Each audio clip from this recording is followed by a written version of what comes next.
CTS를 시청하는 성도 여러분, 안녕하십니까? LA 중앙일보의 신년 운세, 점집 두드리는 한인들이라는 기사에 의하면 점치는 손님들 가운데 기독교인이 절대 다수라고 했습니다. LA에서 철학원을 운영하는 어느 원장은 자기 손님 중에 약 80%가 기독교인일 것이라고 했습니다. 인터넷 언론 크리스찬 투데이에 점 보는 크리스찬이라는 기사에는 LA 한인타운에서 용하다고 소문이 난 무속인을 취재하게 되었는데 자기 철학원을 찾아오는 선교사와 목사도 있다고 해서 깜짝 그 기사를 보고 놀랐습니다. 오늘 이 시간에는 새해를 맞아 복의 비결에 대하여 함께 나누고자 합니다.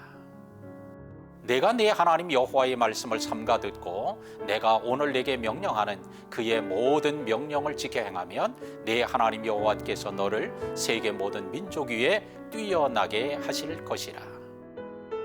어떤 고양이 마을에 큰 불황이 닥쳐서 잡아먹을 쥐가 도무지 보이지 않았습니다. 그래서 대부분의 고양이는 쥐를 잡지 못한 채 굶주린 배를 움켜쥐고 빈둥빈둥 했습니다. 그런데 오직 홀로 한 고양이만 쥐를 어디서 잡았는지 늘 쥐를 물고 다녀서 여러 고양이는 그 고양이를 매우 부러워했습니다. 많은 고양이가 그 비결을 알려달라고 하자 자기가 시범을 보여줄 테니 지켜보라고 했습니다. 그리고는 동네 골목골목을 다니며 멍멍멍 하자 쥐들이 고개를 삐쭉 내밀자마자 쏜살같이 달려가 잡으면서 하는 말이 자, 봤지? 요즘 같은 불황기에는 적어도 2개 국어 정도는 해야지 라고 했다고 합니다. 어려울 때는 실력도 중요하고 능력도 꼭 필요합니다. 그러나 하나님이 가르쳐 주신 복의 비결은 무엇보다도 중요합니다. 성경의 신명기는 구약에서의 중심책이라고 불리워집니다. 이는 예수님과 사도들이 가장 많이 인용했던 구약 성경 중에 하나입니다. 신약에는 신명기에 대한 언급이 약 80회 이상 나타나고 있습니다.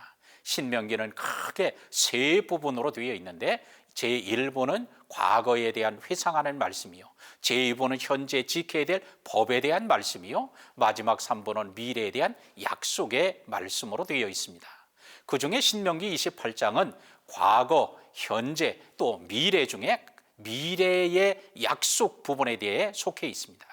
그 내용을 보면 하나님의 말씀을 순종하는 자의 복과 불순종에 따른 저주를 말하고 있습니다. 세부적으로 살펴보면 14개의 절은 복에 관한 말씀이고 54개의 절은 저주에 대한 말씀입니다. 저주가 물러가고 복을 받으며 사는 비결은 오직 하나님의 말씀에 순종하라고 명령하고 있습니다. 다가올 미래의 복을 받으려면 신명기의 패턴 그대로 과거에 하나님이 주신 은혜를 회상하며 감사해야 하고 현재에 지켜야 될 말씀에는 예하고 순종해야 하고 앞으로 다가올 미래의 복이 임하고 저주가 떠난다는 사실을 믿고 따라야 할 것입니다. 하나님은 자신의 말씀에 순종할 때 들어와도 복을 받고 나가도 복을 받을 것이라고 했습니다. 반면에 자신의 말씀에 불순종할 땐 들어와도 저주를 받고 또 나가도 저주를 받으리라고 했습니다.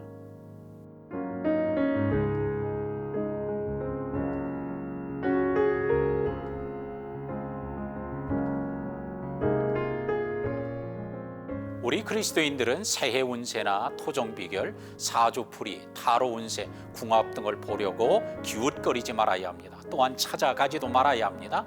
오직 만복의 근원이신 하나님을 의지해야 합니다. 하나님이 복을 주시면 누구도 막을 수 없으며 하나님이 저주하시면 어느 누구도 피할 수 없습니다.